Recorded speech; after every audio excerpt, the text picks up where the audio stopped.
राधे राधे, जय श्री कृष्णा। मैं अपने चैनल भक्ति विथ उमा में आज आप सभी का स्वागत करती हूँ। आइए मार्गशीर्ष मास कथा 18वां को श्रवण करेंगे। सभी बोले भगवान विष्णु की जय, माता लक्ष्मी की जय, सर्व देवी देवता की जय। आज मार्गशीर्ष मास कथा में सुनते हैं भगवान और भक्त रघु की कथा। पुरी से 10 कोस दूर पिपली चट्टी गांव में रघु नामक एक केवट अपने माता व पत्नी के साथ रहता था। उसकी जीविका मछलियां पकड़कर उन्हें बेचने को से चलता था। यद्यपि वह भील जाति का था, तथापि उसके हृदय में भगवान के प्रति गहरा प्रेम और भक्ति की भावना थी। जब वह जाल में मछलियों को तड़पता देखता, तब उसके भीतर करुणा उमड़ आती थी और उसे अपने काम पर ग्लानि होती थी। अंततः उसने एक गुरु से दीक्षा लेकर के भगवान का नाम जपना आरंभ कर दिया और भगवान की कथा सुनने तथा सत्संग में जाने लगा। धीरे धीरे उसका मन हिंसा से हटने लगा, लेकिन जीवन निर्वाह के लिए कभी कभी मन महसूस कर वह मछली पकड़ने चला जाता था। एक दिन भूख और परिवार की दयनीय दशा को देख करके वह रोता हुआ तालाब पर जा पहुंचा और भगवान से कहने लगा कि हे प्रभु, मैं क्या करूं? जीविका के लिए कभी कभी हिंसा करनी पड़ती है। कृपा करके आप मुझे आगे मार्ग दिखाइए। मन मारकर उसने जाल डाला। उसने एक बड़ी मछली फंस गई उसमें। मछली को तड़पता देख करके उसका हृदय मचल गया। उसे लगा कि यह कोई साधारण मछली नहीं है। स्वयं उसने रस्सियां उतार कर उसके पश्चात उसका हृदय पश्चाताप से भर उठा और जाल से मछली निकाल करके झरनों वाली एक तालाब में छोड़ आया। तभी उसे मछली के अंदर से रक्षा कर नारायण की ध्वनि सुनाई दी। उस समय उसके भीतर भक्ति का ज्वर भर गया। वह वहीं बैठ करके नारायण का जय और जप करने लगा। 3 दिन तक वह बिना अन्न जल के ध्यान में डूबा रहा। भगवान उसकी भक्ति से प्रसन्न होकर एक वृद्ध ब्राह्मण के रूप में उसके सामने प्रकट होकर के उसकी परीक्षा ली। रघु ने उस ब्राह्मण को पहचान लिया और प्रार्थना किया कि हे प्रभु, आप चतुर्भुज रूप में दर्शन दीजिए। भगवान प्रसन्न होकर अपने दिव्य रूप में प्रकट होकर उसे वर मांगने के लिए कहा। उसने केवल यही कहा कि हे प्रभु, मेरा हिंसक स्वभाव सदा के लिए मिट जाए। जीवों को कष्ट पहुँचाए बिना मैं जीवन यापन कर सकूं और अंत समय में अपना नाम लेते हुए भगवान का नाम लेते हुए प्राण त्यागूं। भगवान तथास्तु कह दिए। रघु अब पुण्य भक्त बन गांव में हरि भक्ति करता, किसी से कुछ नहीं मांगता, परंतु भगवान की कृपा से अन्न सामग्री अपने आप मिल जाती थी। धीरे धीरे वह भगवान के प्रेम में मगन हो गया। एक दिन कुछ दुष्ट बालक उसे तंग करने लगा। एक ने पीठ में कांटा वाला डंडा मारा। रघु ने कुछ नहीं कहा, पर वह लड़का वहीं मर गया। तब गांव वाले भयभीत होकर रघु से क्षमा मांगे। रघु ने भगवान से कहा कि यदि मेरे मन में उस बालक के प्रति द्वेष नहीं रहा हो तो जीवित हो जाए, और हरि कीर्तन कराया। बालक सचमुच जिंदा हो गया। अब रघु की ख्याति चारों ओर फैल गई। लोग उसे सिद्धि महात्मा मानने लगे। परंतु रघु गांव छोड़कर एकांत में भजन करने लगा। एक दिन भगवान जगन्नाथ ने रघु के प्रेम से प्रसन्न होकर उसके घर जाकर स्वयं भोग ग्रहण किया।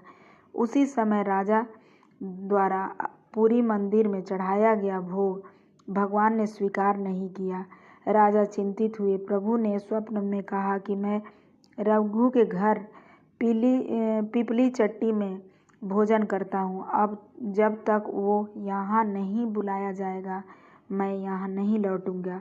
राजा तत्काल वहाँ पहुँचे। देखा कि रघु किसी अदृश्य अतिथि को भोग खिला रहा है। राजा के पहुँचते ही भगवान अदृश्य हो गए। रघु प्रभु प्रभु चिल्लाकर रोने लगा। राजा भाव विभल होकर के बोला, धन्य हो भक्त रघु। उसी समय राजा, उसकी माता, पत्नी और रघु को लेकर के पुरी लौटे।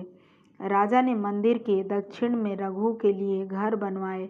रघु वहीं भोजन करता रहा और अनंतः भगवत धाम को चला गया। रघु की कथा यहीं समाप्त हुई।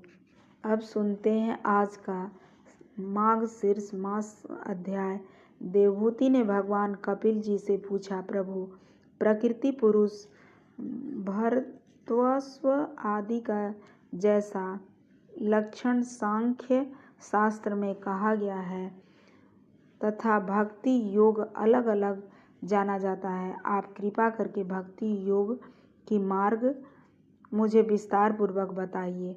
श्री मैत्री जी कहते हैं कि विदुर जी, माता के मधुर वचन सुन करके कपिल जी ने उनकी प्रशंसा की और जीवों के प्रति दया से द्रवीभूत उनसे इस प्रकार बोले। भगवान ने कहा, माता जी, साधु के भाव के अनुसार भक्ति अनेक प्रकार के प्रकाशित होता है, क्योंकि स्वभाव और गुणों के कारण ये भेद जो है वो मनुष्यों में विभिन्नता आ जाती है।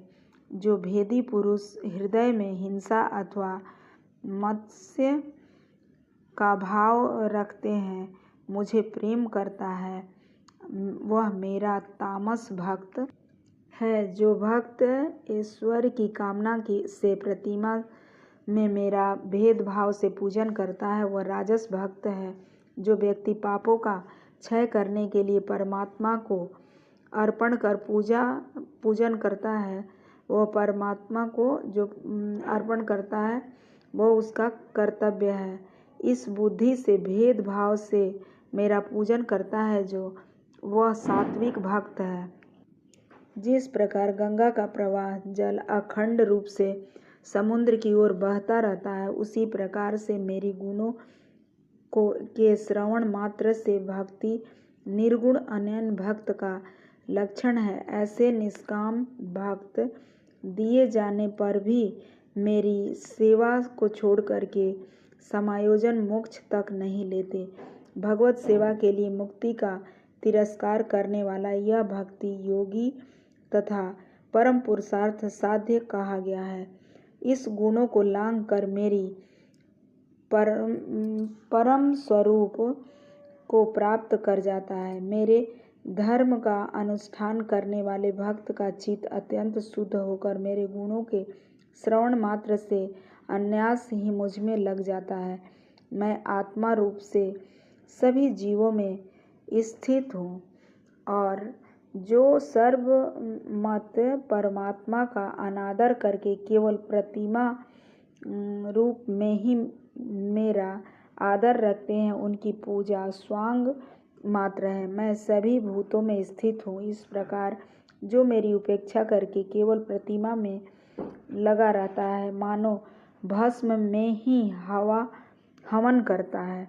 जो अभिमानी पुरुष दूसरों के साथ बैर बांधता है और इस प्रकार मेरे आत्मा से द्वेष करता है, उसके मन को कभी शांति नहीं मिल सकती। यदि कोई दूसरों का अनादर करके मेरा बढ़िया सामग्री से पूजन भी करे तो भी मैं उससे प्रसन्न नहीं हो सकता। मनुष्य जब तक संपूर्ण प्राणियों के भीतर मेरे स्वरूप को न समझ जाए, पाषाण आदि अचेतनों की अपेक्षा और वृक्षादि श्रेष्ठ है।